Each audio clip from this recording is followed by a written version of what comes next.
Bismillahirrahmanirrahim. Assalamualaikum warahmatullahi wabarakatuh.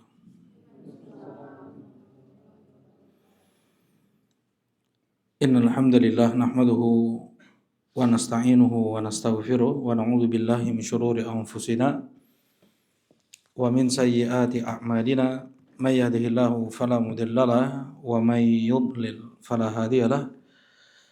Asyhadu an la ilaha illallah wahdahu la syarika lahu wa asyhadu anna Muhammadan abduhu wa rasuluh sallallahu alaihi wa ala alihi wa sahbihi wa sallama tasliman katsira amma ba'd. Qala Allah ta'ala fil Qur'anil Karim, ya ayyuhalladzina amanu taqullaha wal tanzur nafsum ma qaddamat lighad wattaqullaha innallaha khabirum bima ta'malun. Alhamdulillah, kita bersyukur dengan kita muji Allah Subhanahu wa taala yang dengan limpahan nikmat, rahmat dan ihsannya di pagi hari Kamis ini kembali Allah mudahkan kita untuk bermajlis beribadah di rumahnya dalam majlis thalabul ilm yang Rasulullah sallallahu alaihi wasallam bersabda, "May yuridillahu bihi khairan yufaqihuhu fid din." Siapa yang Allah inginkan kebaikan kepada seorang hamba, Allah akan pahamkan agama kepadanya. Tanda Allah tidak menginginkan kebaikan kepada seorang hamba dengan Allah jauhkan dia dari ilmu agama. Mudah-mudahan amal ibadah kita diterima oleh Allah Subhanahu wa taala dan mudah-mudahan menjadi sebab dipermudahnya setiap langkah kaki kita menuju surga Allah Subhanahu wa taala. Allahumma amin ya rabb.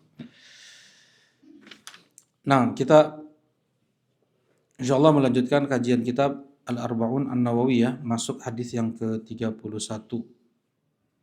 Fadluz zuhd, keutamaan zuhud.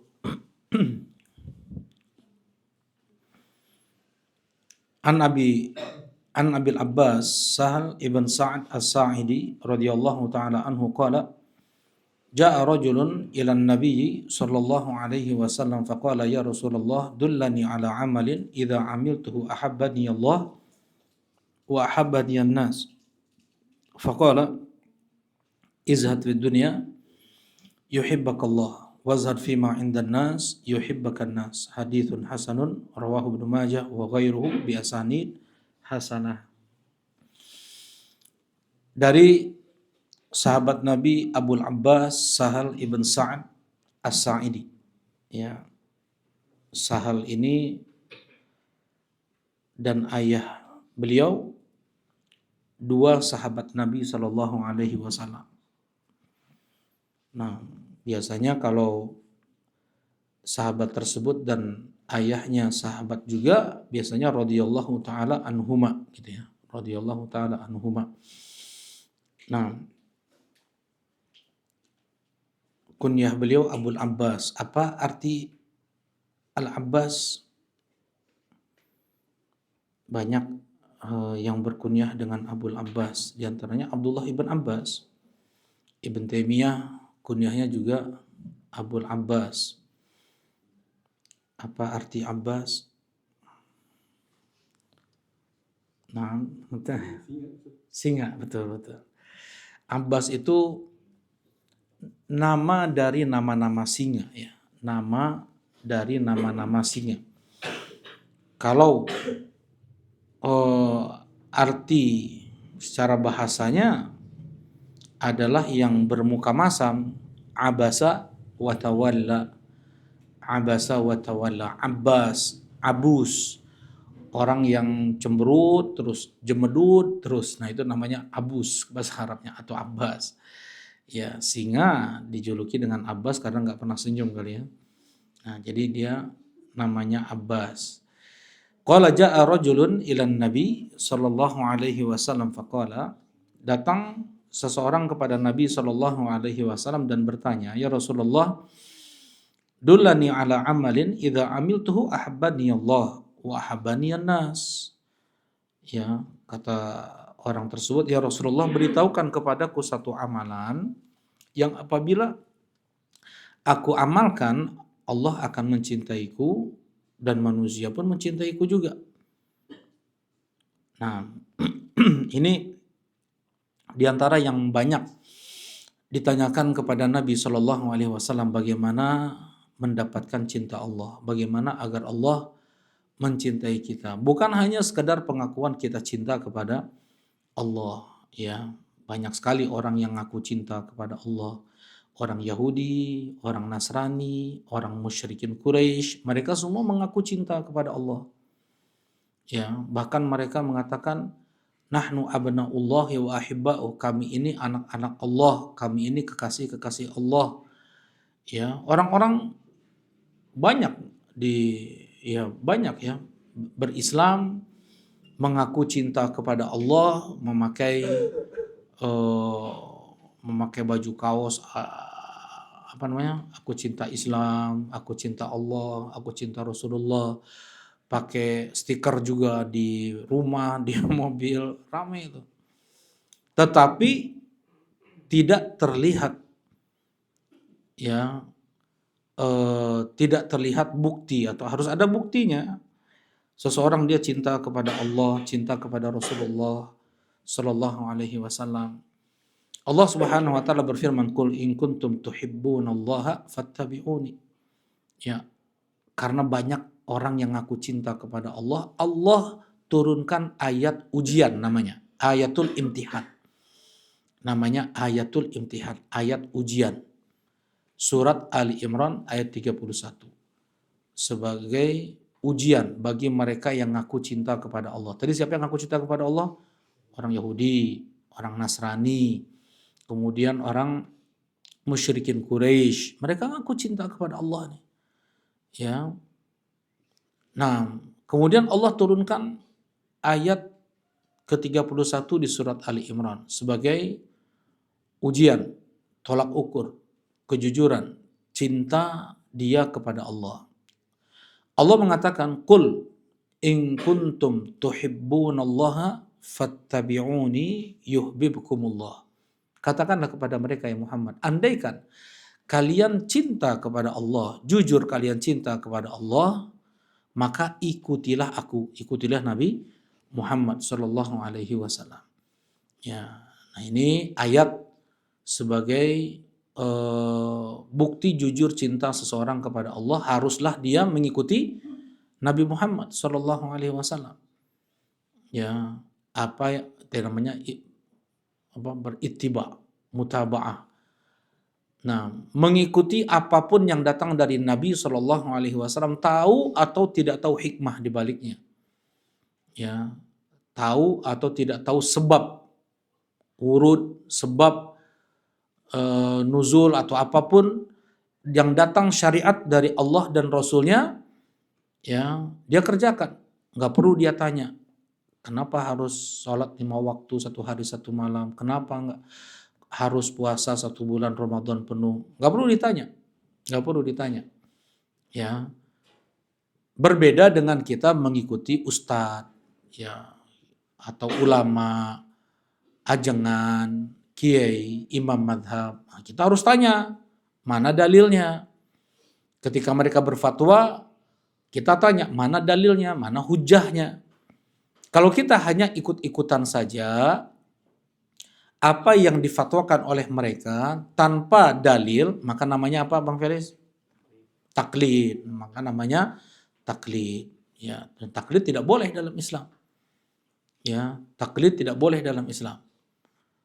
Nah, seseorang yang dia pun terpaksa harus ikut kata ulama, minimal dia minta dalilnya, ya, minta dia dalilnya, dan dengan tahu dalil maka dia mengikuti dalil, bukan mengikuti fatwa dari ulama tersebut. Tapi intinya mengikuti ucapan seseorang tanpa dalil maka itu taklid. Sedangkan kita mengikuti Rasulullah Sallallahu Alaihi Wasallam tanpa kita tahu apa hikmahnya, apa sebabnya, kita sudah dikatakan jujur cinta kepada Allah Subhanahu wa taala. Dan apa sekalipun yang kita tahu hikmah dari satu syariat tidak seberapa dengan yang tidak kita tahu.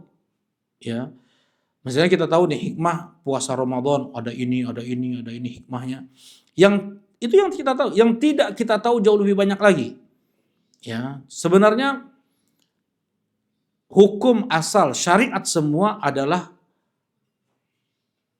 ta'abbudiyah, ya, yaitu beribadah kita kepada Allah. Seperti kenapa kok bangun tidur kita harus mencuci kedua tangan 3 kali sebelum kita masukkan ke gayung, ya, ya kata Imam Syafi'i, karena kita nggak tahu tangan kita kemana ketika kita tidur.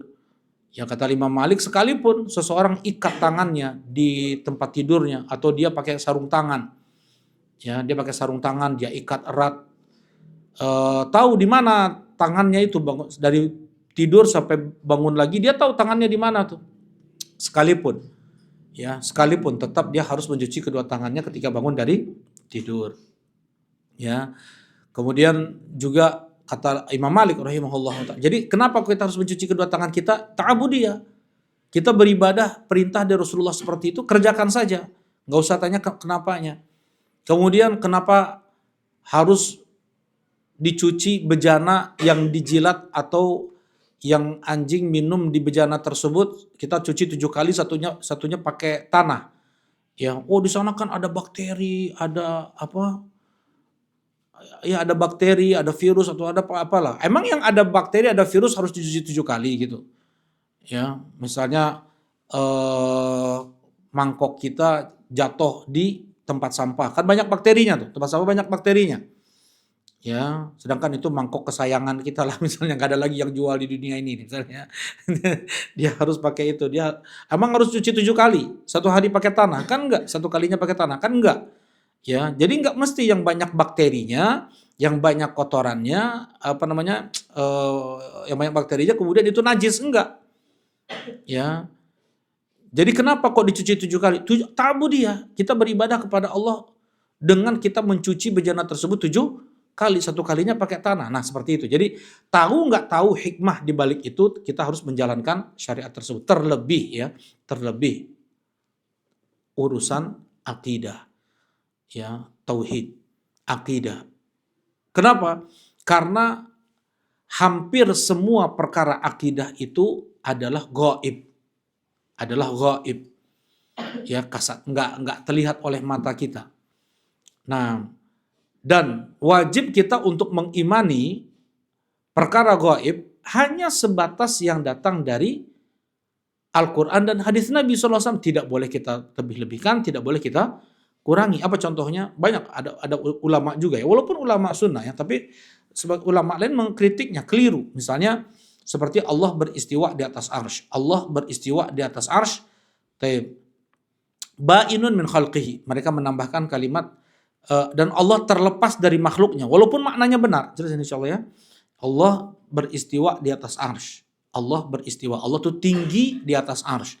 Ya, untuk menekankan bahwasanya Allah itu tidak butuh arsy dan Allah itu tidak menempel di arsy, mereka tambahkan kalimat ba'inun min khalqihi. Artinya ba'inun min khalqihi adalah lepas dari arsy-nya. Allah itu tidak menempel dengan arsy, seperti itu. Nah, lafaz itu tidak datang dari Al-Quran, lafaz itu tidak datang dari hadis Nabi SAW. Dengan itu tidak kita ucapkan.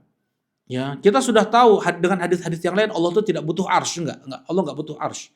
Allah menciptakan arsy untuk menunjukkan maha agungnya Allah, maha sombongnya Allah, maha kuasanya Allah, maha penciptanya Allah.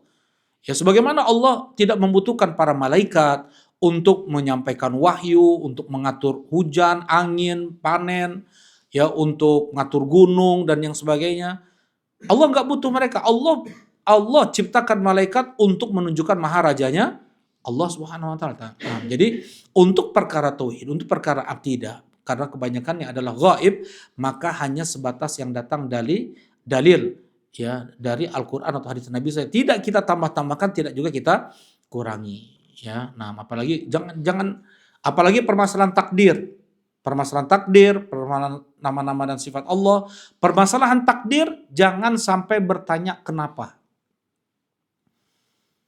Kalau permasalahan takdir jangan bertanya kenapa. Kalau permasalahan asma wa sifat jangan bertanya apa? Bagaimana. Gimana tangan Allah? Gimana wajah Allah? Nggak boleh nanya. Ya. Taib.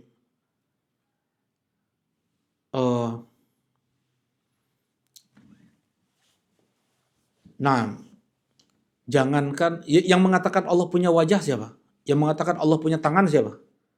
Allah sendiri kan? Di dalam Al-Quran banyak sekali ayat mengatakan Allah tuh punya tangan. Allah mengecam iblis. Allah mengecam iblis. Kenapa?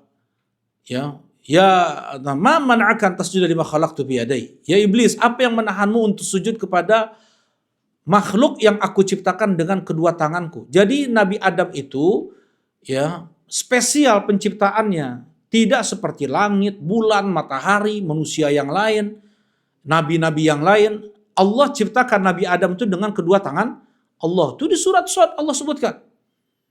Allah sebutkan dalam ayat yang lain, bal yadahu mabsutatan, kedua tangan Allah itu terbentang.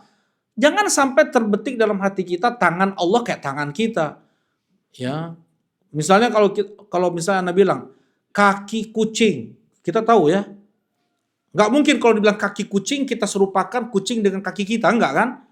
Ya karena kita sudah tahu kucing seperti apa. Kalau dinisbatkan kaki ke kucing, ya nggak ada lagi kecuali itu. Ya, mungkin yang nggak pernah tahu kaki-kaki mobil, dia nggak tahu gimana kaki-kaki mobil, kan gitu. Ya, hanya mereka yang tahu kaki-kaki mobil itu seperti apa. Pernah dengar aja kaki-kaki mobil, servis kaki-kaki mobil, kan kayak gitu. Dia belum pernah tahu kaki-kaki mobil seperti apa. Bisa dia bayangkan kayak kaki dia? Enggak kan? Ya, begitu juga kaki gajah, kaki semut. Nah, persamaan hanya pada nama kaki. Ya, nah begitu jugalah dengan Allah. Kalau kita nisbatkan, kita sandarkan tangan itu ke Allah, nggak ada yang bisa membayangkan. Kenapa? Karena tidak ada seorang pun yang pernah melihat Allah Subhanahu wa taala. Nggak ada seorang pun yang pernah melihat Allah, mau itu malaikat, mau itu nabi dan rasul, nggak ada pernah melihat Allah. Ya. Jadi antara Allah dengan makhluknya ada hijab. Hijab Allah itu adalah nur, cahaya. Kalau seandainya disingkap, terbakar seluruh apa yang ada di hadapannya. Nah, wa hijabuhu nur. Nah, jadi kalau untuk sifat-sifat Allah jangan tanya bagaimana ya kalamuhu binafsihi. Sering dari kecil kita mendengar kalamuhu binafsihi. Enggak ada ayat Al-Qur'an yang mengatakan kalamuhu binafsihi. Enggak ada hadis Nabi yang mengatakan kalamuhu binafsihi. Ada 6.000 ayat lebih dalam Al-Qur'an. Ada 200 bahkan ratusan ribu hadis sahih. Tidak ada satupun menyinggung kalimat kalamuhu binafsihi. Yang ada wa kallamallahu Musa taklima. Allah Subhanahu wa taala berbicara dengan Musa dengan sebenar-benarnya berbicara. Karena enggak sampai akal sebagian orang Allah bisa berbicara sehingga mereka menolak sifat Allah berbicara dengan kalamuhu binafsihi. Ini kalimat penolakan.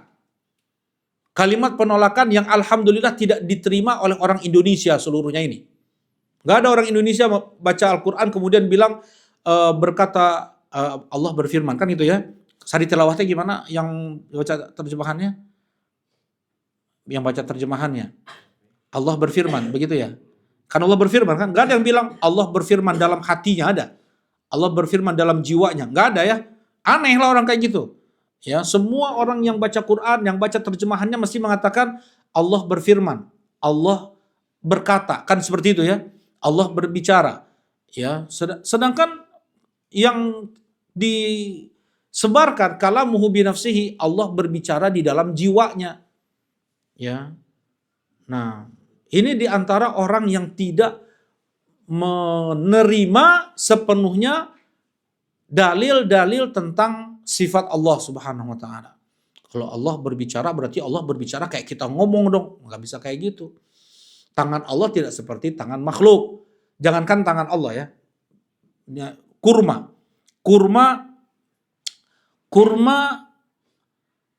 dunia berbeda dengan kurma di surga. Kata Allah Subhanahu wa taala, "A'adatul ibadi sholihin ma la 'ainun ra'at." Aku persiapkan untuk hamba-hambaku yang soleh di surga apa-apa yang belum pernah terlihat oleh mata, apa-apa yang belum pernah terdengar oleh telinga, apa-apa yang belum pernah terbetik dalam hati manusia. Nah, tong tong kaditu ya muridnya, kita tahu kurma, kita tahu ini, eh apa namanya? Duren, duren. Duren. Kita makan duren Medan ya enggak, duren Palembang. Nah, ada montong sedikit, kok beda deh, saya lebih enak lagi nih kan, montong. Udah nggak tahu tuh yang selama bertahun-tahun makan durian kita ya, kemudian makan durian montong, ada durian yang lebih enak dari ini ya. Makan bertahun-tahun durian montong nih, makan mosangking dia misalnya. Ya, makan mosangking, ada durian kayak gini ya. Kan kaget, ada durian kayak gini ya. Apalagi durian yang lebih mahal dari itu tuh, black apa? Blackthorn. Blackthorn. Masya Allah, rahimahullah, ingat. Nah, maksudnya orang nggak nyangka ada durian seenak itu gitu. Ya, itu kenikmatan dunia. Nggak pernah terbayangkan sebelumnya durian ya durian, enggak, durian aja berbeda-beda. Ya, nah maksudnya delima dunia itu dengan delima di akhirat itu berbeda. Persamaan hanya pada nama umum saja. Ya, baik. Nah jadi untuk sifat Allah tidak boleh ditanya bagaimana. Untuk takdir tidak boleh bertanya apa? Kenapa? Nggak boleh tanya kenapa. La yus'alu amma yaf'alu. Allah tidak ditanya apa yang Allah perbuat. Kenapa kok saya? Kenapa kok bukan dia? Kenapa ini? Kenapa itu? Nggak ada. Nggak boleh tanya. Ya. Nah, al-qadar qudratullah. Takdir itu adalah tanda kuasa Allah. La yanfa' al-hadar ma'al qadar. Kadang-kadang tidak bermanfaat kehati-hatian, kewaspadaan dengan takdir. Kita sudah berhati-hati, kita sudah tempuh sebab-sebab agar selamat, agar sehat, ya. Tapi kalau sudah takdir, nggak ada yang bisa, nggak ada yang meleset. Ma asobaka lam yakun liyukhti'ak. Apapun yang mengenaimu tidak akan meleset, itu takdir. Ya. Kemudian, nah, ya nggak bisa kita, akal kita ini nggak bisa memikirkan hikmah di balik perbuatan-perbuatan Allah. Malaikat saja, ketika Allah mau menciptakan ayah kita Adam, ditolak nggak? Maksudnya dikritik nggak? Malaikat mengkritik Allah nggak? Ya, ataj'alu fiha may yufsiduha wa yasfiku dima. Ya Allah, apakah Engkau akan jadikan di bumi makhluk yang merusak, makhluk yang menumpahkan darah? Kata malaikat. Sedangkan kami bertasbih kepadamu ya Allah. Malaikat, akal mereka pun nggak bisa menempuh hikmah di balik Allah menciptakan kita. Allah menciptakan manusia. Apa kata Allah Subhanahu wa taala? Inni a'lamu ma la ta'lamun. Sesungguhnya aku mengetahui apa yang kalian tidak tahu. Nggak bisa dijelaskan. Nggak bisa dijelaskan kepada malaikat. Allah nggak bisa menjelaskan hikmah diciptakannya manusia itu. Karena akal malaikat nggak cukup. Akal malaikat nggak cukup. Seperti misalnya, seperti misalnya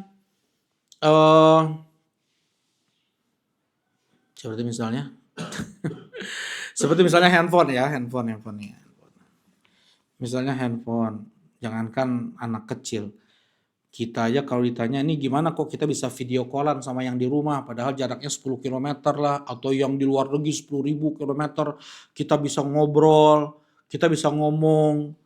Ayah, kok bisa kayak gitu ya? Handphone ya, kan gak ada orangnya di dalam. Kok bisa kita ngobrol? Apa jawaban kita? Ya kalau ada pulsa aja nak, kalau nggak ada nggak bisa itu. Kan gitu aja paling jawaban kita. Kita nggak bisa menjelaskan secara detail sinyal, kemudian komponen-komponen apa yang di dalamnya sehingga ini menangkap cahaya bisa kita aja nggak paham, apalagi anak kecil. Nah, kita gimana menjelaskannya ke anak kecil tentang handphone ini? Bagaimana kita menjelaskan pesawat besi bisa terbang? Kita aja nggak tahu.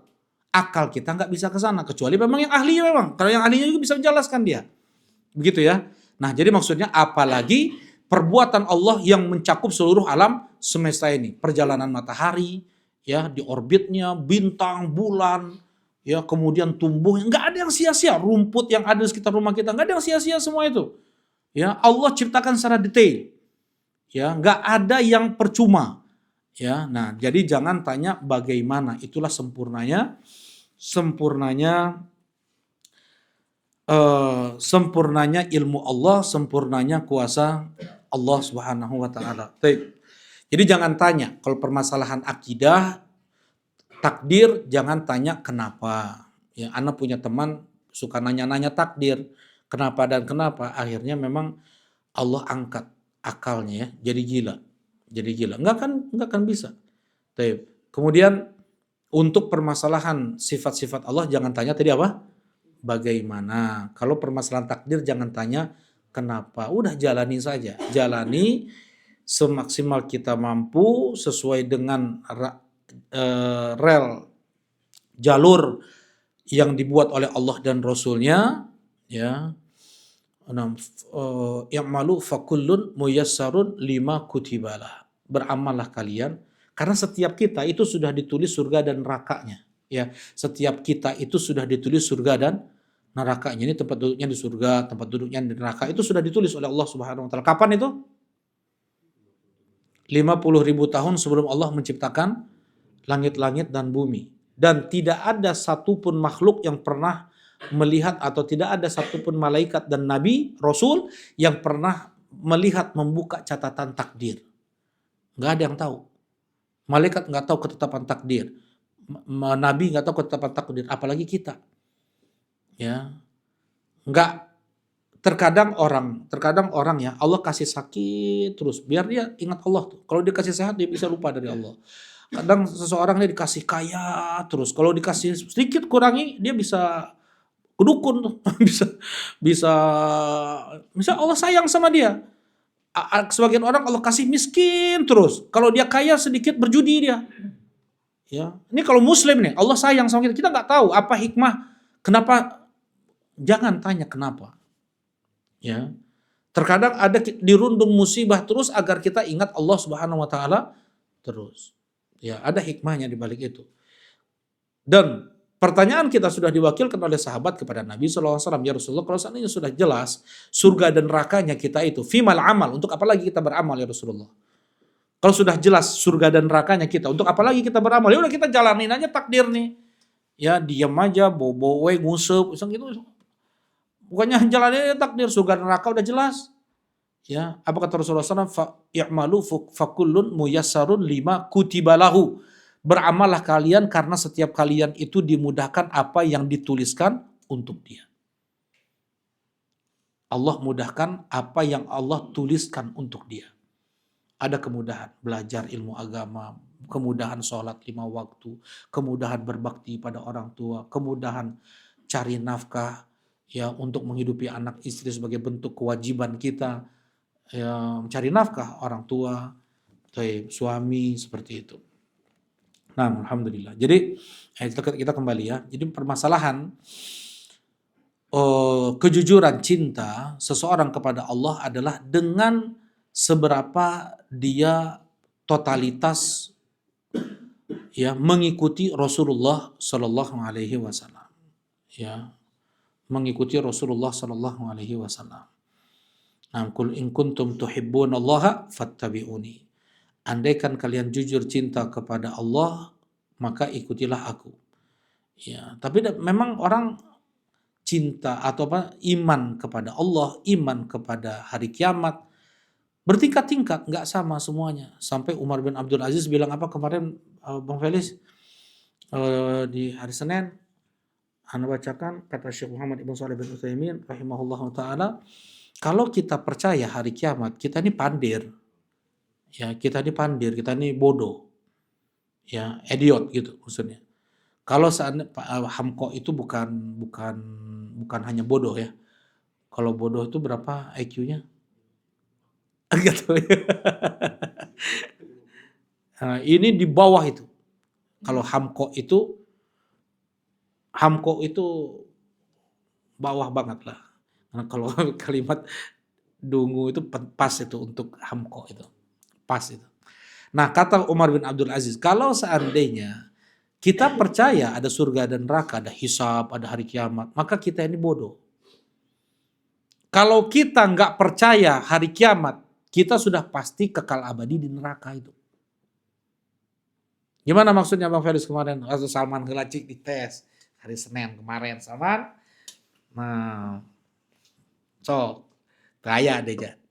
Ayo tuh kabari. Tuh ayo gitu Salman. Nah, nggak ada Salman nggak ikut. Kang Halim, ada Kang Halim? Nggak ada. Abu Umar ada Abu Umar. Ayo, nggak ada lagi yang bisa jawab. Oh, Kang Yoga ada? Nggak ada. Berarti Bang Felis berarti itu.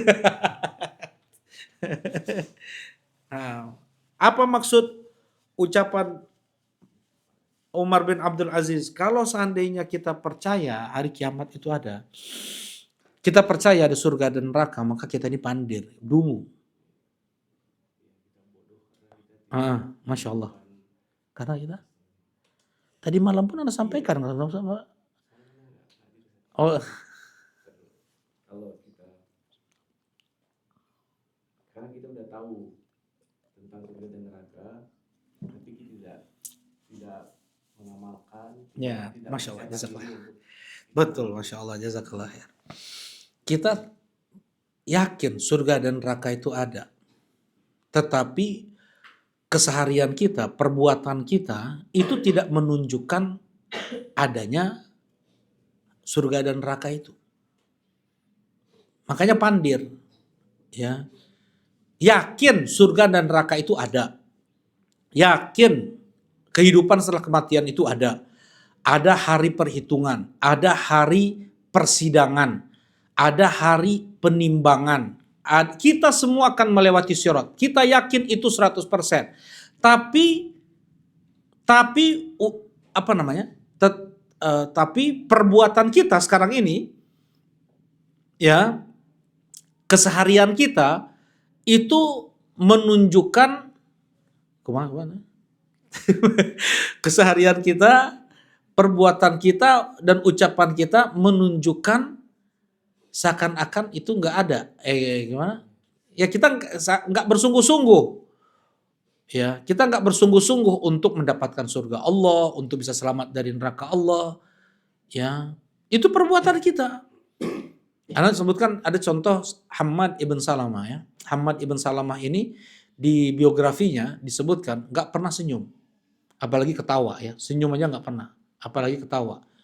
Pas ditanya sama anaknya, ditanya sama teman, kenapa? Karena aku nggak tahu nanti di akhirat di mana, di surga atau di neraka. Kalau seandainya di surga, bisa ketawa aku sekarang. Kalau seandainya nanti di neraka, untuk apa aku tertawa sekarang? Maksudnya, tingkat sadar adanya surga dan neraka itu kuat, tinggi pada Hammad ibn Salamah ini. Sehingga setiap detik hidup beliau kembalinya ke sana. Ada sebagian ulama mengatakan kalau seandainya, bukan dia yang mengatakan ya, maksudnya ulama lain mengatakan dia tidak meninggalkan satu kesempatan pun, maksudnya detik-detik hidup dia selalu dia manfaatkan untuk kebaikan akhirat. Kalau seandainya besok hari kiamat dia udah siap. Ya, nggak ada lagi amalan yang bisa lebih dia kerjakan karena semua kesempatan sudah dia kerjakan. Nah, berarti ini apa? Tingkat sadar dia adanya hari kiamat itu kuat. Tetapi selebihnya tidak. Perbuatan kita itu seakan-akan mendustakan adanya hari kiamat. Padahal kita yakin hari kiamat itu ada. Surga dan neraka itu ada. Ya. Nah, dan perbuatan kita tidak menunjukkan itu. Masa dibilang pandir makanya. Tuh. Nah, kita lanjutkan. Ya masih panjang. Ya Rasulullah dullani ala amalin idza amiltu ahabbani Allah. Ya Rasulullah, beritahukan kepadaku satu amalan yang apabila aku amalkan maka Allah akan mencintaiku. Maka Allah akan mencintaiku. Kita berharap mendapatkan cinta Allah. Tadi Anda bilang, jangan hanya sekedar mengaku cinta kepada Allah.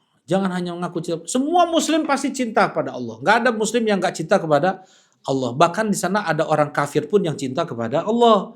Tapi yang menjadi poin bagaimana agar kita dicintai oleh Allah. Nah, kenapa sih? Apa istimewanya? Kita dicintai oleh Allah. Masuk aja Kang, masuk. Maju sedikit. Itu yang di luar. Nah, apa sih keuntungan keistimewaan seseorang dicintai oleh Allah? Allah adalah penglihatannya yang dia lihat. Allah adalah pendengaran yang dia dengar. Allah adalah tangannya yang dia pukulkan. Allah adalah kedua kakinya yang dia langkahkan. Allah adalah lisannya. Allah adalah hatinya dalam berpikir. Nah, apa maksudnya nih? Apa maksudnya? Manunggaling kauloning Gusti atau apa? Jadi penjagaannya gimana maksudnya Bang Felis? Gimana penjagaan? Apa? Allah menjaga semua perkataannya segala macam itu dari kemaksiatan. Masya Allah. Ya Allah menjaga penglihatannya dari maksiat. Allah persulit dia untuk melihat yang haram. Allah persulit dia untuk mendengar yang haram. Mengucapkan kata-kata yang haram. Allah persulit tangannya untuk melakukan yang haram. Kakinya melangkahkan ke tempat-tempat haram. Nah itu tanda Allah mencintai seorang hamba. Dan Allah mudahkan lisannya, matanya, telinganya, tangannya, kakinya, pikirannya untuk yang baik-baik semuanya. Untuk yang baik-baik. Ya, tentunya kan tidak 100%. Dan kita tahu seberapa Allah mencintai kita dengan seberapa dimudahkannya kita untuk beramal soleh, seberapa kita dipersulit untuk bermaksiat. Jelas ini insya Allah. Ya, nah bagaimana kalau dibilang setipis atau sebanyak? Setipis atau sebanyak itu dah cinta Allah kepada kita. Dengan seberapa kita dimudahkan untuk beramal soleh. Ya, kalau memang kebaikan demi kebaikan yang kita lakukan, maka sebesar itulah cinta Allah kepada kita. Ya. Tapi kalau justru sebaliknya, ya setipis itulah cinta Allah kepada kita selama kita punya iman, selama kita punya tauhid. Ya, nah kita harus selalu berhusnudzan kepada Allah, berbaik sangka kepada Allah. Kita harus percaya kepada Allah, bergantung bersandar kepada Allah Subhanahu wa taala, cinta, takut, harap hanya kepada Allah Subhanahu wa taala. Ini kesalahan banyak orang. Ya, bersuudzon kepada Allah, dia tidak percaya kepada Allah sehingga dia tidak bersandar kepada Allah, sehingga semua urusannya sulit. Ya, nah, alaihissallahu bikafin abdah. Bukankah Allah itu mencukupi hamba-hambanya? Ya, maksudnya cukup. Ya Yuhan Nabi, hasbukallah wa man ittaba'aka minal mu'minin. Wahai Nabi, cukup bagimu Allah dan cukup bagi kaum mukminin itu Allah. Ya, cukup bagi ini nih, kalau nerjemahinnya salah bisa syirik loh ini. Di surat Al-Anfal Anda baca tadi ayatnya. Ya Yuhan Nabi, hasbukallah wa man ittaba'aka minal mu'minin. Wahai Nabi, cukup bagimu Allah. Ya, kalau wow di sini di atafnya atau diikutkannya ke Allah bisa syirik tuh. Ya wahai Nabi, cukup bagimu Allah dan cukup bagimu kaum mukminin. Itu syirik kan? Harusnya gimana? Wahai Nabi, cukup bagimu Allah dan demikian pula kaum mukminin, cukup bagi mereka itu apa? Allah, seperti itu. Nah. Baik. Bukan manunggaling kaulo ning Gusti. Ya, manunggaling kaulo ning Gusti, diriku bersatu dengan Allah. Boleh nggak bilang seperti itu? Nggak perlu lagi sholat, nggak perlu lagi puasa Ramadan, bahkan mau bermaksiat apapun bebas. Kenapa? Karena Allah sudah bersatu dengan saya. Kalau Allah sudah bersatu dengan saya, berarti nggak perlu lagi menjalankan syariat Nabi. Ada tuh sekte-sekte sufia, ya kelompok-kelompok sebagian tasawuf, orang-orang sufia. Saya udah sampai tingkatan tertentu katanya. Jadi Allah sudah bersatu dengan saya. Ya nggak perlu saya mas sholat mah, nggak perlu. Jumatan nggak perlu, ke Mekah nggak perlu. Saya udah nggak perlu sholat, nggak perlu Jumatan. Ya. Nah karena kedudukan wali, silakan maju Pak. Nah, karena kedudukan wali itu lebih tinggi daripada kedudukan Nabi. Coba Kak Yusuf nih. Kedudukan wali itu lebih tinggi daripada kedudukan Nabi. Dari mana? Karena Nabi Khidir itu adalah wali. Nabi Musa adalah nabi. Dan Nabi Khidir tidak bersyariat dengan syariat Nabi Musa. Bahkan Nabi Musa saja belajar kepada Khidir. Nah, gimana tuh jawabannya? Ini syubhatnya. Jadi orang yang merasa nggak perlu lagi ibadah ya karena sudah merasa bersatu dengan Allah, karena sudah sampai tingkatan tertentu ma'rifat atau hakikat, ya sudah merasa bersatu dengan Allah, akhirnya dia nggak merasa wajib untuk sholat 5 waktu, nggak puasa Ramadan, nggak mau maksiat pun dia kerjakan, nggak. Dia merasa nggak apa-apa. Ya, dalilnya mana? Kisah Nabi Khidir dengan Nabi Musa. Nabi Khidir itu bukan nabi kata mereka. Khidir itu adalah wali. Ya, wali itu lebih tinggi daripada nabi dan rasul. Ya, dan Nabi Musa ya sampai belajar ke wali itu. Ya, ke Nabi Khidir, dan Nabi Khidir tidak bersyariat, jelas ke syariat tidak bersyariat dengan syariat Nabi Musa, membunuh anak kecil, ngelobangin perahu. Nah, gimana tuh jawabannya? Jadi, masya Allah. Nah, jadi belum dikit lagi, belum sempurna. Dikit, betul. 80 lah nilainya, tapi sedikit lagi. Betul, Nabi Khidir bukan Bani Israel, betul. Terus tidak bersyariat dengan Nabi Musa. Kenapa? Kenapa? Karena para nabi mereka apa? Hanya diutus untuk kaum mereka saja. Itu sebenarnya yang mau disampaikan oleh Kak Yusuf tadi. Maksudnya para nabi itu hanya diutus untuk kaum mereka saja, berbeda dengan Nabi Muhammad diutus untuk seluruh manusia. Jadi Nabi Khidir tidak bersyariat dengan syariat Nabi Musa. Kenapa? Karena Nabi Khidir itu bukan Bani Israel, dan Nabi Musa hanya diperintahkan untuk menyampaikan syariat Taurat itu ke Bani Israel saja. Kata Rasulullah SAW, al-anbiya yub'atsuna ila qaumihim khassah wa bu'itsu ila nasi kafah. Para nabi mereka itu diutus untuk kaum mereka saja, sedangkan aku diutus untuk seluruh manusia. Ya, nah, jadi nggak bisa pakai dalil itu. Kenapa nggak bisa pakai dalil Nabi Khidir? Karena Nabi Khidir bukan Bani Israel. Ya, Nabi Khidir itu bukan Bani Israel. Dan Nabi Musa karena semangatnya untuk belajar, bukan belajar ilmu yang wajib ini. Kalau ilmu yang wajib sudah sempurna Nabi Musa miliki untuk disampaikan kepada Bani Israel, itu sudah sempurna. Yang Nabi Musa kejar dari Nabi Khidir adalah ilmu-ilmu yang gak wajib, ilmu-ilmu sunnah. Tapi semangatnya Nabi Khidir, ya, semangatnya Nabi Musa alaihi salatu wassalam, beliau berjalan kaki 3 hari. 3 hari mencari Nabi Khidir. Apa kata Nabi Musa alaihi salatu wassalam? Ya, kalau seandainya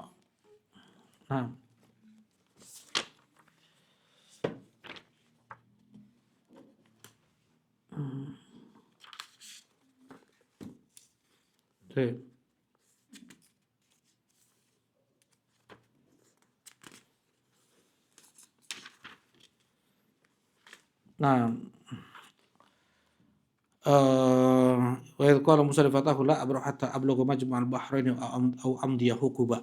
Ya, kata Nabi Musa kepada anak muda yang bersama beliau, aku tidak akan berhenti sampai kita bertemu, sampai kita sampai ke tempat pertemuan 2 laut, au amdiya huquba, atau aku akan berjalan, mau berapa lama pun aku akan berjalan untuk mendapatkan Nabi Khidir. Bertahun-tahun, berbulan-bulan jalan kaki akan ditempuh oleh Nabi Musa untuk ilmu agama. Untuk ilmu agama. Bukan ilmu yang wajib ini. Bukan ilmu yang wajib. Kan tadi Nabi sampaikan ya. Kalau ilmu wajib yang disampaikan oleh Nabi Musa kepada Bani Israel sudah selesai. Taurat sudah disampaikan semuanya. Ya, ini bukan ilmu wajib. Nah, seperti itulah semangatnya Nabi Musa untuk belajar ilmu agama kepada Nabi Khidir. Aku akan tempuh, mau perjalanan berapa tahun sekalipun, aku akan tempuh. Ya, nah seperti itu. Baik. Jadi itu dalil yang pertama. Kemudian dalil yang kedua adalah mereka pakai dalil nih. Wa'bud rabbaka hatta ya'tiyakal yaqin. Beribadalah engkau sampai datang yakin kepadamu. Oh, saya mah sudah sampai yakin, atau ma'rifat ya, hakikat ya, berarti saya udah nggak perlu lagi sholat. Nah, gimana bantahannya Kang Ramalan sekarang? Allah berbicara di surat Al-Hijr, beribadahlah sampai datang yakin kepadamu. Al-yakin maksudnya adalah al-maut ya. Nggak ada siapapun, mau dia dokter, mau dia tentara, mau dia ulama, mau dia nabi, semua yakin kematian akan datang kepada dia. Kematian itu nama lainnya adalah yakin, suatu yang pasti. Ya, suatu yang pasti. Wa'bud rabbaka hatta ya'tiyakal yakin. Beribadahlah engkau ya Muhammad sampai datang kematian kepadamu. Bukan artinya sampai datang rasa yakin. Bukan. Ya, dan ayat ini turun kepada siapa? Nabi Muhammad SAW. Bagaimana Rasulullah SAW mempraktekannya? Ya, Rasulullah SAW sampai beberapa saat sebelum Rasulullah meninggal, beliau tetap beribadah kepada Allah. Sampai 2 hari sebelum Rasulullah meninggal, ini kan Rasulullah sakit 13-14 hari ya. Lupa 13 atau 14 hari Rasulullah sakit. Kemudian berarti selama itu Rasulullah nggak sholat ke masjid tuh. Rasulullah sholat di rumah. Rindu Rasulullah sholat berjamaah, minta dipapah oleh 2 orang, Ali bin Abi Thalib dan Fadl bin Abbas. Dipapah, ingin sholat berjamaah di masjid. Dapat udzur gak sebenarnya orang yang sakit sholat di rumah? Dapat udzur kan? Ya, boleh nggak orang sakit ke masjid? Boleh, ini dalilnya nih. Ya Rasulullah SAW dipapah ke masjid, sholat.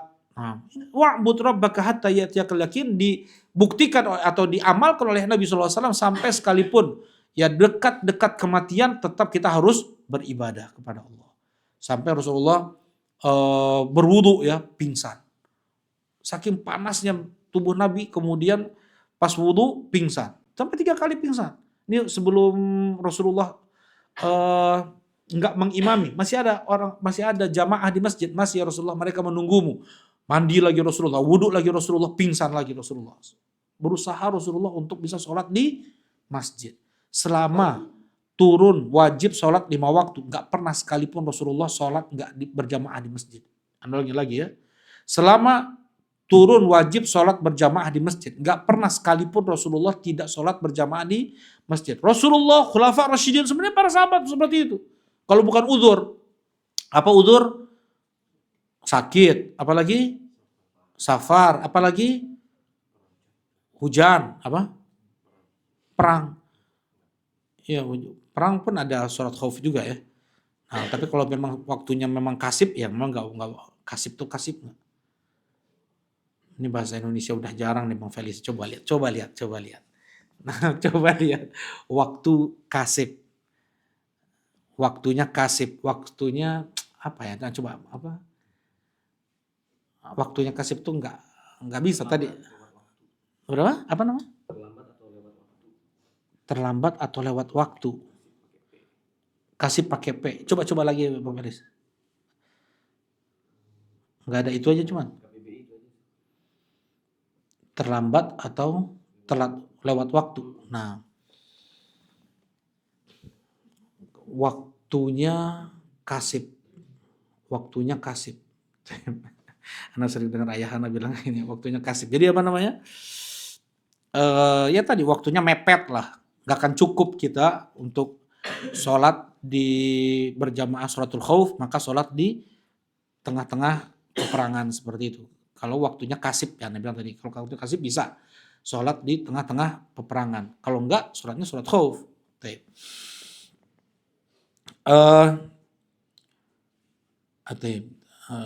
Tadi tenaun. Oh ya udzur sholat seperti itu, udzur sholat. Nah, jadi wa'bud rabbaka hatta ya'tiyakal yakin.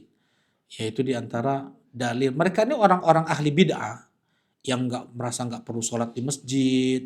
Kayak tadi Anda bilang, dia merasa sudah sampai tingkatan hakikat, ma'rifat, sampai dia nggak perlu lagi sholat, nggak perlu lagi puasa Ramadan, nggak perlu lagi haji, nggak perlu lagi, malah hajinya kemana? Ke kuburan ajengannya di Tasik 7 kali. Sama dengan haji ke Mekah. Gimana tuh? Karena sudah sampai tingkatan, ini apa ini? Ini agama apa? Kalau dia nggak pakai nama Islam nggak ada masalah. Mau pakai dia nama agama lain lah. Ini kalau pakai nama agama Islam ini jadi masalah. Dia membuat syariat yang itu tidak datang dari Nabi Muhammad Sallallahu Alaihi Wasallam. Ya, baik.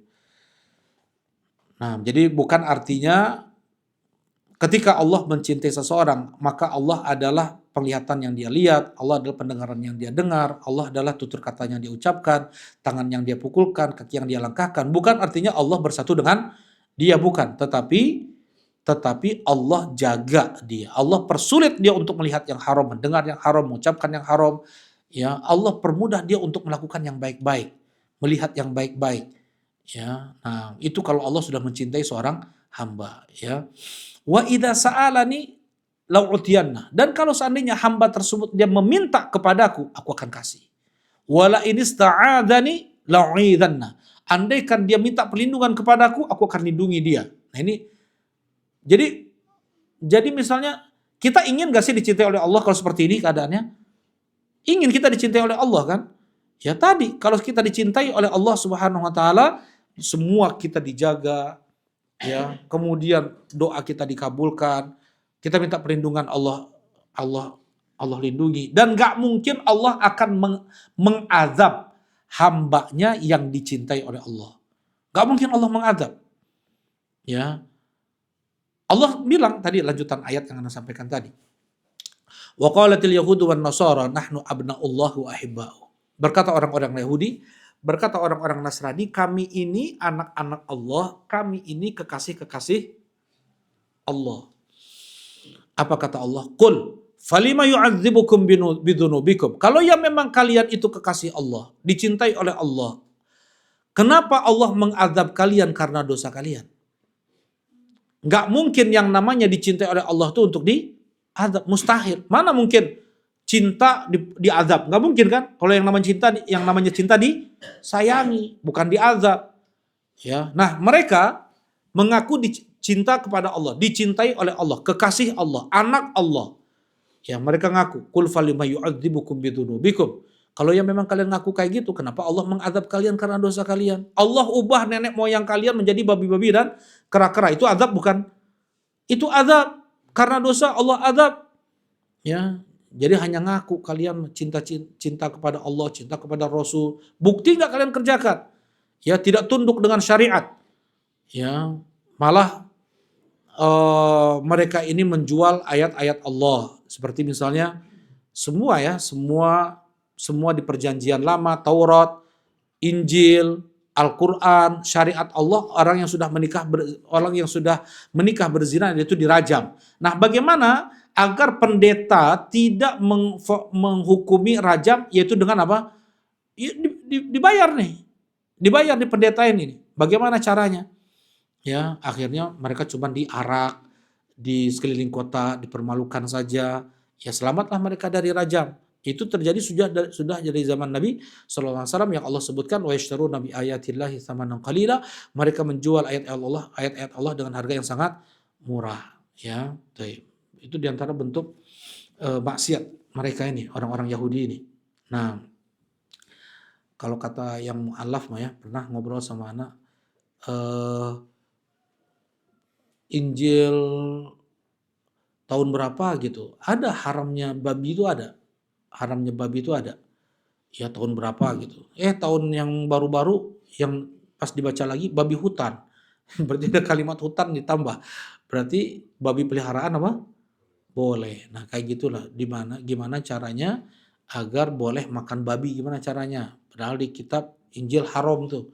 Nah, diubah oleh mereka, diotak-atik oleh mereka. Gak ada yang sama makanya. Ya, terjemahan bahasa Indonesia, terjemahan bahasa Inggris, bahasa Perancis, kan macam-macam tuh Injil, macam-macam tuh. Ya, nggak ada induknya. Kalau kita ada bahasa terjemahan bahasa Inggris, ada bahasa Indonesia, bahasa Melayu, semua ada, tapi ada induknya bahasa Arab tuh.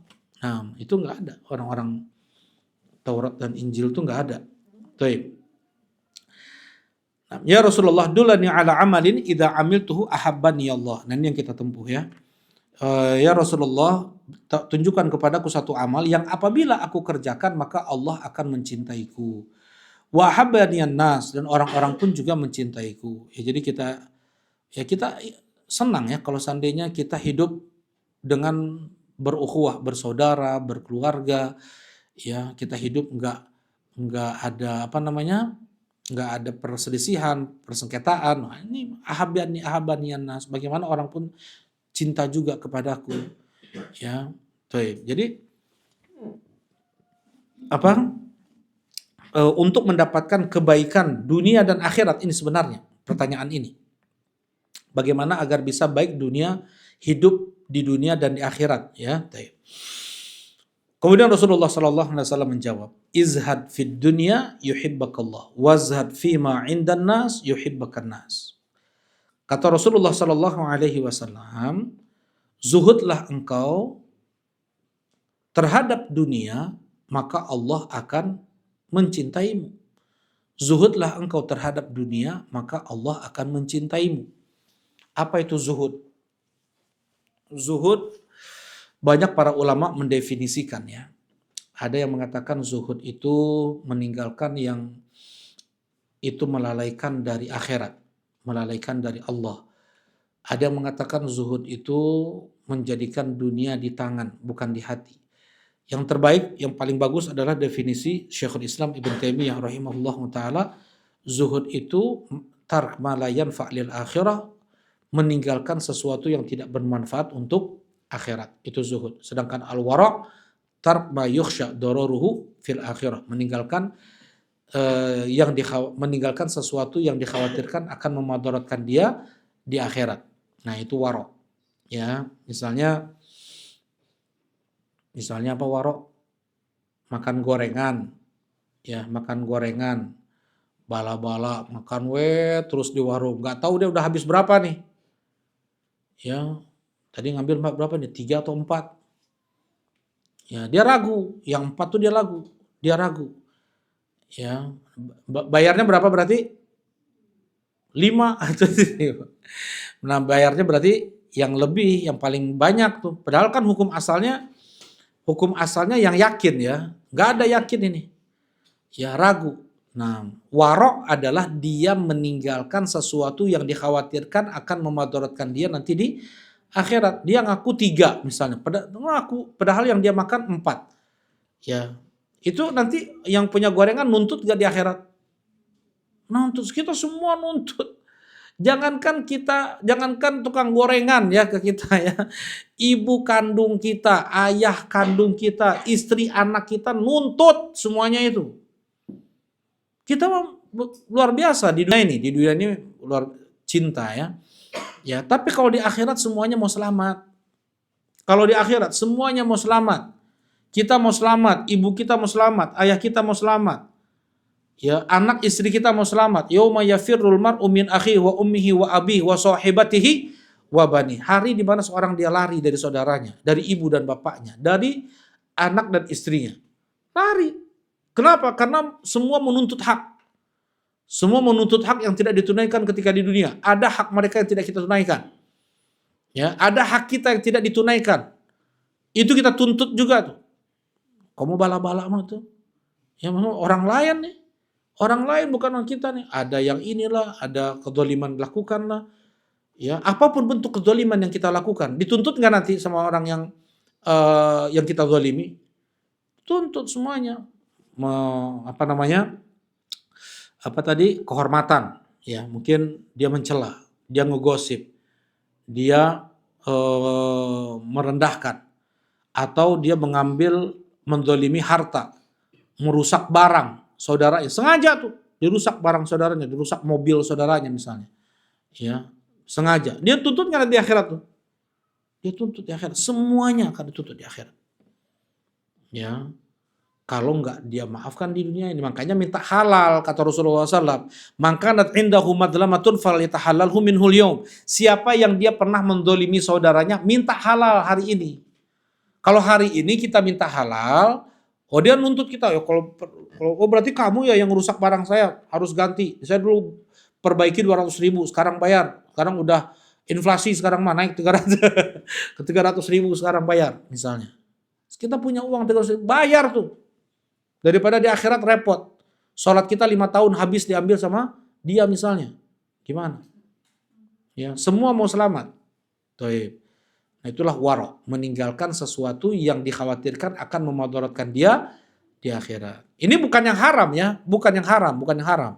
Kalau yang haram mah bukan wara', itu mah udah memang harus ditinggalkan yang haram mah. Ya, ini mah yang dikhawatirkan akan memadaratkan di akhirat.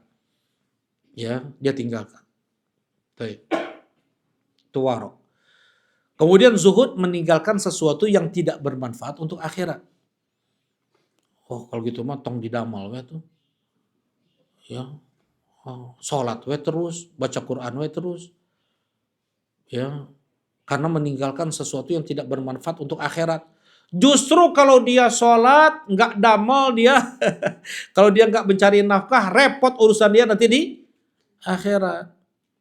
Ya, dia tidak melakukan menunaikan kewajiban dia sebagai ayah, sebagai suami. Rasulullah Shallallahu Alaihi Wasallam mengatakan, mana? Kafa bil mar itsman ayyudayya bima ya'un. Cukup dosa seseorang itu yang menghantarkannya ke neraka adalah dengan dia menelantarkan tanggung jawabnya. Dia menelantarkan anak istrinya. Ya, baik. Jadi bukan artinya zuhud itu bukan artinya zuhud itu harus meninggalkan dunia. Dia nggak kerja, dia nggak dagang, nggak seperti itu. Ya, zuhud meninggalkan sesuatu yang tidak bermanfaat untuk akhirat. Zuhud meninggalkan sesuatu yang melalaikan dari Allah. Zuhud menjadikan dunia itu di tangan bukan di hati. Sebagian ulama menyebutkan definisi zuhud lainnya. Dengan definisi yang mereka sebutkan itu, zuhud adalah amalan hati bukan amalan zahir. Zuhud itu amalan hati bukan amalan zahir. Kalau mau zuhud harus pakai baju compang-camping, harus kulehe gitu, harus kayak begitu dikatakan zuhud. Enggak. Ya. Zuhud itu dia terkadang pakai mobil bagus, dia terkadang pakai baju bagus, ya. Dan itu nggak ada masuk dalam hatinya. Dia berhias untuk Allah Subhanahu wa taala. Dia berhias untuk Allah Subhanahu wa taala ke masjid. Ya. Kemudian jadi kayak gini. Tanyakan dulu kepada diri kita, kalau kita mau beli sesuatu bermanfaat nggak untuk akhiratnya. Kalau bermanfaat untuk akhirat itu nggak dikatakan nggak, itu zuhud juga. Ya, nah sebagian orang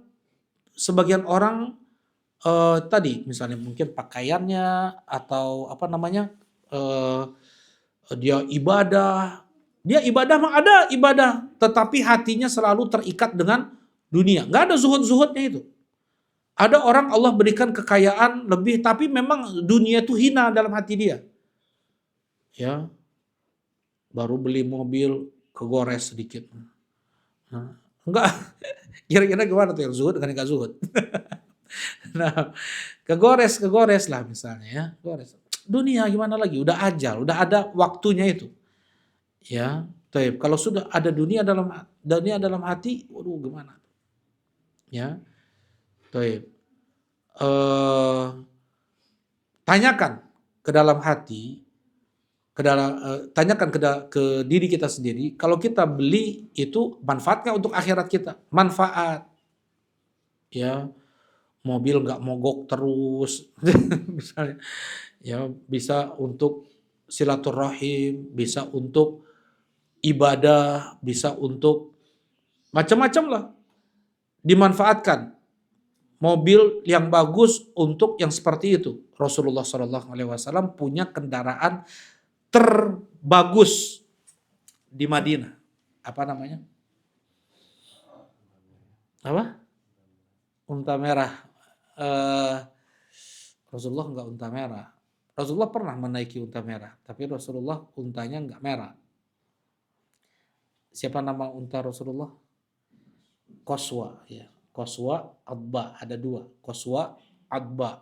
Itu unta paling besar, unta paling kencang, unta paling kuat.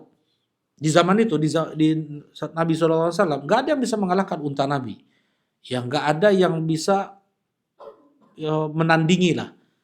Ketika Rasulullah sedang jalan, tiba-tiba ada unta orang Baduy lebih kencang daripada unta Nabi SAW. Ya, lebih kencang daripada unta Nabi SAW. Yang padahal orang-orang mengatakan nggak ada yang mengalahkan unta Nabi ini. Kemudian Rasulullah mengatakan, nah kalau peribahasa Indonesianya ya, di atas langit itu ada langit. Ya, kalau bahasa ayat Al-Qur'annya di surat Yusuf, wa fawqa kulli dzi ilmin alim. Setiap orang yang berilmu ada yang lebih berilmu daripada dia. Ya, setiap yang berilmu ada yang lebih berilmu daripada dia. Puncaknya adalah Allah Subhanahu wa taala yang Maha berilmu. Baik. Nah, jadi Rasulullah punya kendaraan mewah, Rasulullah punya city car-nya malah ya untuk di dalam kota. Apa namanya? Dul-dul, bigol. Rasulullah ada juga himarnya, ada juga Rasulullah keledainya. Nah, digunakan itu semua untuk ketaatan kepada Allah Subhanahu wa taala. Jadi nggak ada masalah ya.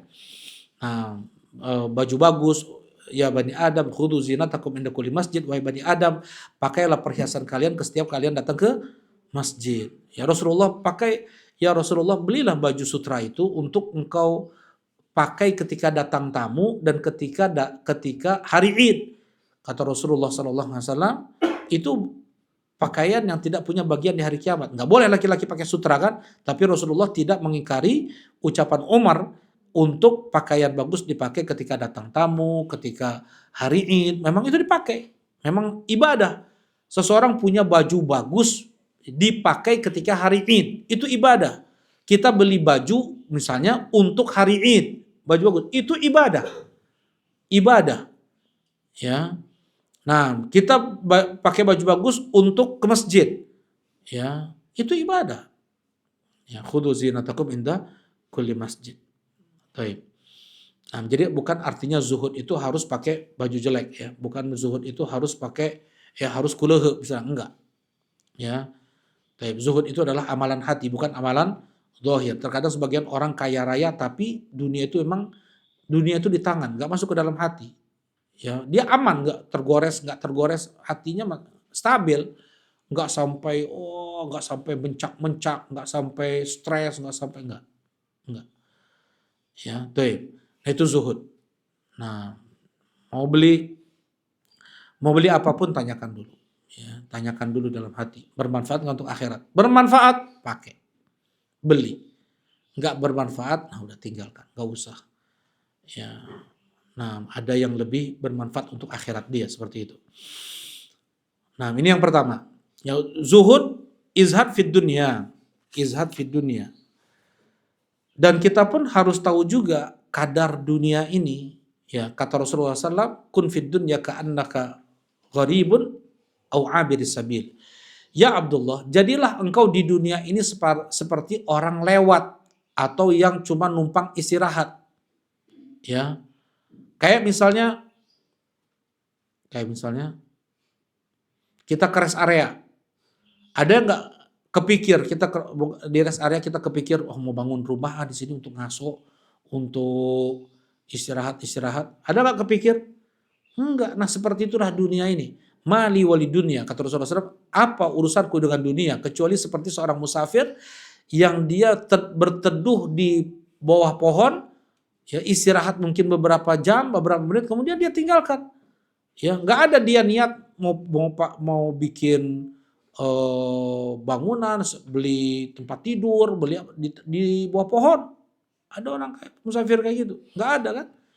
Ya, seperti itulah kata Rasulullah, mali wali dunia. Apa urusanku dengan dunia ini? Kecuali hanyalah seperti seorang musafir yang dia singgah di bawah pohon untuk beristirahat, kemudian dia tinggalkan pohon tersebut. Ya, ketika tikar Rasulullah SAW udah tipis sekali. Rasulullah tidur di atas tikar itu nyetak apa namanya nih, napak apa, nyeplak ya. Jadi batu-batu atau tanah yang di bawah tikar itu membentuk di tangan Nabi SAW. Ya, nah Rasulullah sampaikan itu ketika Umar bin Khattab, ya Rasulullah, kenapa kita seperti ini? Bukankah Allah bukakan untuk orang Romawi dan Persia, ya, dunia ini? Apakah kau tidak beriman wahai Umar? Apa urusanku dengan dunia? Kata Rasulullah SAW. Rasulullah sampaikan yang tadi ya. Kemudian Rasulullah SAW juga mengatakan, ya, Rasulullah SAW mengatakan, laukana ad-dunya indallahi ta'dil, laukanatid dunya ta'dil indallahi janah ba'udah lama saqatil laukanatid dunya ta'dilu indallahi janah ba'udah lama lama saqatil kafir syurbata ma. Ya, andaikan dunia ini bagi Allah senilai dengan satu sayap nyamuk, senilai dengan satu sayap nyamuk. Ada nilainya nggak? Ada harganya nggak satu sayap nyamuk? Sakilo we, sabar harganya. Nggak ada yang mau juga satu sayap nyamuk kasih sekilo pun nggak mau. Nggak ada harganya. Nyusahin aja kita untuk buang ke tempat sampah ya nggak? Ya, meser, nyamuk, sakilo, dengan nyamuk-nyamuknya sekalipun nggak ada apa? Nggak ada harganya. Kata Rasulullah SAW, kalau seandainya dunia ini senilai bagi Allah dengan satu sayap nyamuk, Allah tidak akan kasih orang kafir satu teguk air minum pun. Karena nggak ada harganya. Ya, Allah beri bukan tanda kemuliaan pada seseorang itu dengan Allah berikan harta, tinggikan jabatan, berikan kekuasaan. Bukan tanda Allah cintai hamba tersebut dengan Allah lapangkan harta. Enggak, karena Allah berikan juga kepada Firaun. Allah berikan juga kepada Qarun.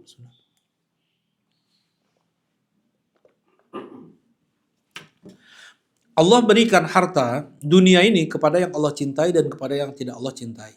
Dan tidak Allah berikan hidayah ibadah kecuali khusus kepada yang Allah cintai saja. Dan jadi itu ingat. Yang diulangi lagi ya. Allah berikan dunia ini kepada yang Allah cintai dan kepada yang tidak Allah cintai. Tetapi Allah berikan hidayah ibadah hanya kepada siapa yang Allah cintai saja. Baik. Ya, nah. Kemudian yang berikutnya, yang kedua, wazhad fi ma 'indan nas yuhibbakan nas. Ya, kata Rasulullah SAW, bagaimana agar dicintai oleh manusia? Izhad fi ma 'indan nas yuhibbakan nas. Gimana terjemahannya nih?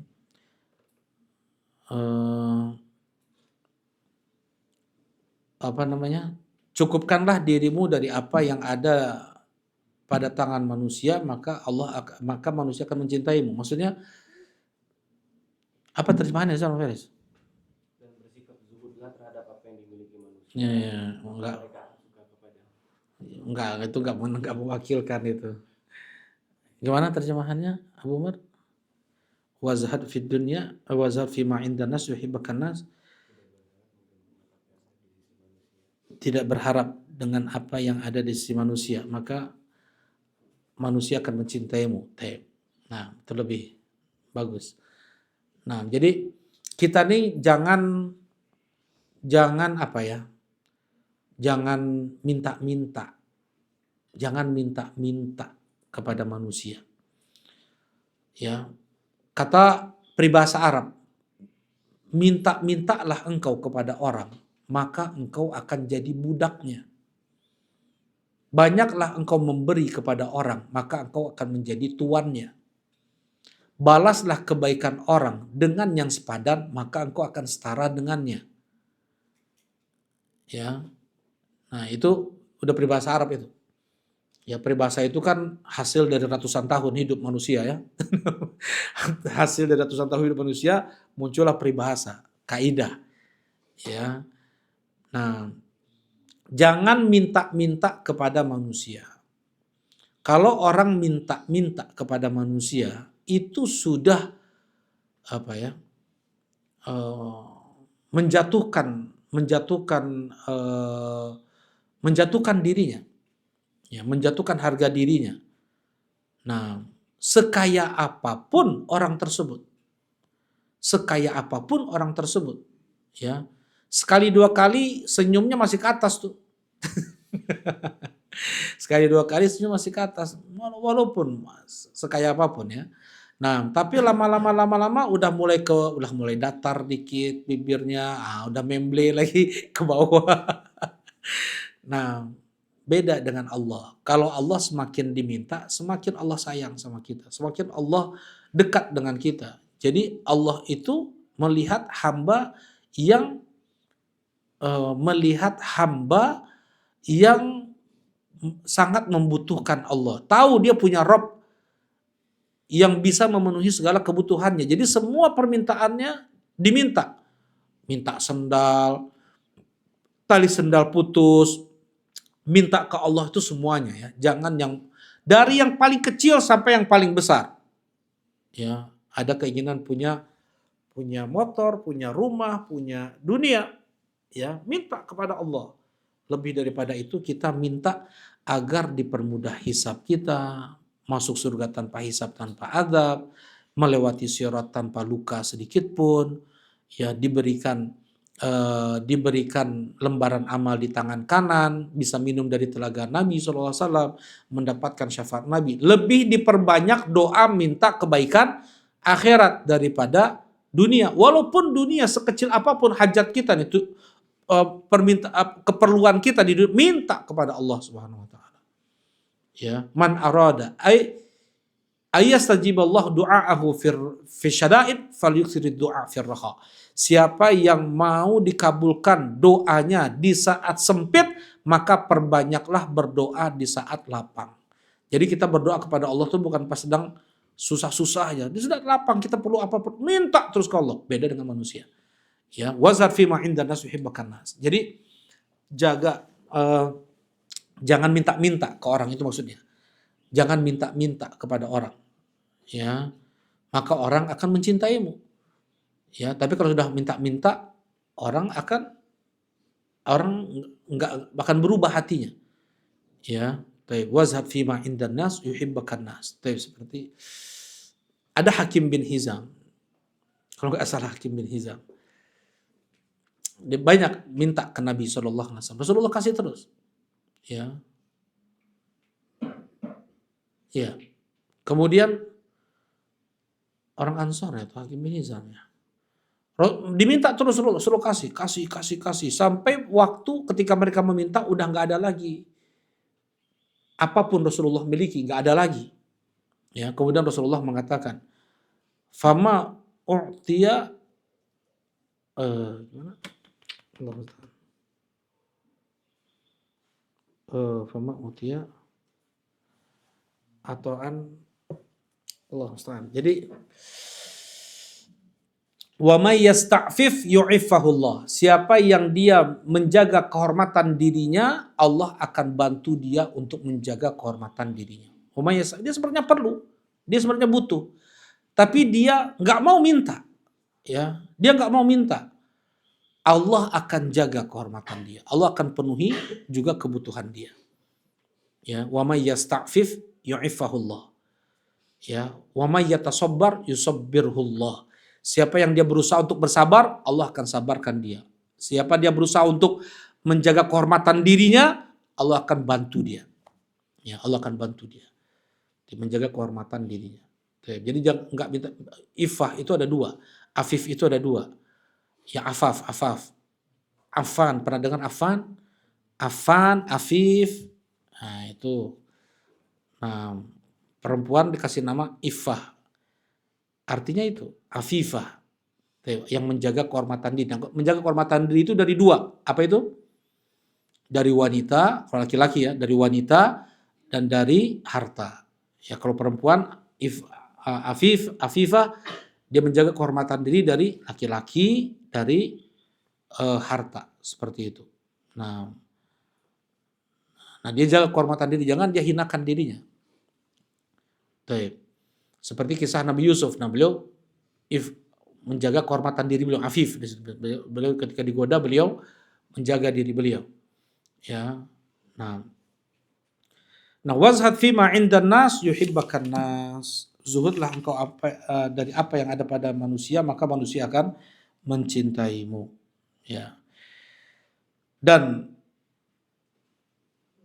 Rasulullah SAW pernah ngasih ke Umar, yang penting. Rasulullah pernah ngasih ke Umar.